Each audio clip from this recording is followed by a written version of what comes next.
It is that time of year. I'm sure you have already been in a pool or at the beach. Many families with summer vacations coming up, we head over to water. Maybe you have a trip planned to the beach, or you're just going to hang out with the family at the pool. According to the American Red Cross, drowning is the leading cause of death for children in the U.S. And here in Louisiana, we do not have good numbers. Our statistics are very bad in this area. So this morning, we want to help prevent a tragic accident from happening. We want to keep you and your family safe and enjoying all the time at the beach.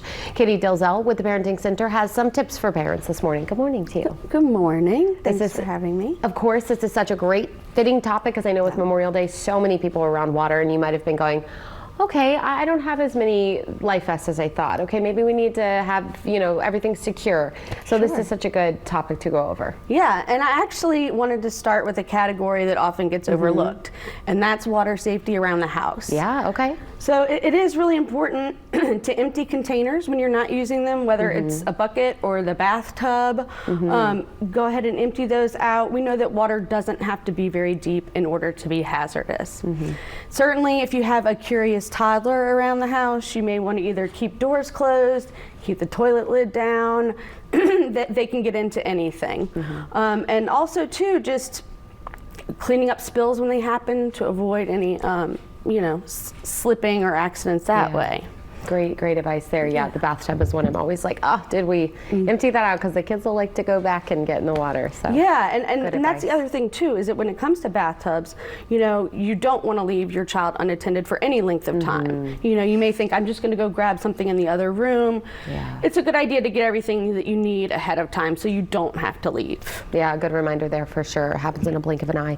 Now let's talk about some other safety tips for families. Yeah. So swimming pools, whether you have one in your backyard or maybe a community pool, there should be a secure fence that goes all the way around the perimeter of the pool. Ideally one that has a self-latching gate so you can't accidentally leave it open. You want to make sure that you remove all the pool toys when you're done swimming so that a young child doesn't try to go retrieve something from the pool and accidentally fall in. Also, pool alarms are a great option for some families, and that'll send an alert if something breaks the surface of the water. If you have a young child or a beginning swimmer, swim lessons are a great idea.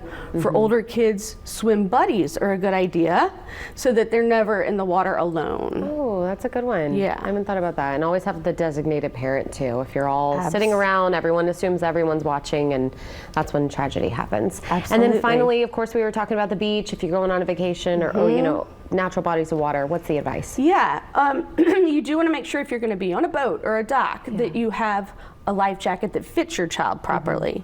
If you're going to be swimming, make sure that you stay in a designated swimming area to avoid dangerous currents. And then teach your young children just some basic safety guidelines. No diving if you can't see the bottom of the water. Stay away from the water if there's a storm coming.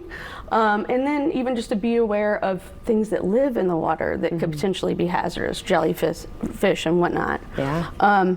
If you haven't taken a CPR class, or maybe it's been a while, we do offer those monthly at the Parenting Center. Yeah. So I do have some upcoming dates to share with you. Okay, go right ahead. It's Thursday, June 26th and Thursday, July 17th. Both of those classes start at 6:30. If you need more information, you can give us a call, 504-896-9591. We love it. Thank you so much for the advice. And there's the dates. You guys get those CPR classes in. We have all this information on our website as well.